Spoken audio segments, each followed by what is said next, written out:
ചില ദിവസങ്ങളിൽ ഞങ്ങൾ ഒരുമിച്ചാണ് ഓഫീസിൽ നിന്ന് വരിക. അങ്ങനെയാണെങ്കിൽ ഞങ്ങൾ ഇവിടുന്ന് ചായയൊക്കെ കുടിച്ചിട്ട് ഒരു കടിയൊക്കെ കഴിച്ചിട്ട് അങ്ങനെ കേട്ടോ പോവുക. അപ്പോൾ ഇതാണ് ഞങ്ങളുടെ പഞ്ചായത്ത്. ഇതീ കാണുന്നതാണ് നമ്മുടെ വീട്. അപ്പോൾ വരുന്ന സമയത്ത് പിള്ളേർ ക്രിക്കറ്റ് കളിക്കുന്നുണ്ടായിരുന്നു മുറ്റത്ത്. അപ്പോൾ ശ്രീതേട്ടൻ 2 ബോളൊക്കെ ചെയ്തിട്ട് അങ്ങനെയാണ് വന്നത്. പുള്ളിക്ക് അല്ലെങ്കിൽ ക്രിക്കറ്റ് കളിക്കുന്നത് കണ്ടു കഴിഞ്ഞാൽ അവിടെ സ്റ്റക്കായി നിൽക്കും, ഒരു ടെൻഡൻസി ഉണ്ട്. അങ്ങനെ നമ്മൾ വീട്ടിൽ പോയിട്ട് വൈകിക്കാതെ വേഗം മട്ടൻ കറിയും പൂരിയൊക്കെ ഉണ്ടാക്കി ചൂടായി നോക്കിയതാട്ടോ. വീട്ടിൽ അങ്ങനെ നോക്കാറുണ്ട്. അപ്പോൾ ആദ്യമായിട്ടാണ് ഞാൻ തന്നെ മാവ് കുഴച്ചിട്ട് പൂരി ഉണ്ടാക്കുന്നത്. സക്സസ്ഫുള്ളായിരുന്നു.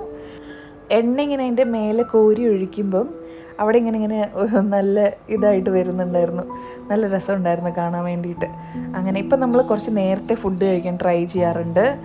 അപ്പം വേഗം പൂരിയൊക്കെ ഉണ്ടാക്കി, മട്ടൻ കറി ഓൾറെഡി റെഡി ആയായിരുന്നു. അങ്ങനെ നമ്മൾ വേഗം ഫുഡ് കഴിച്ച് കിടന്നുറങ്ങി. Thank you for watching. By.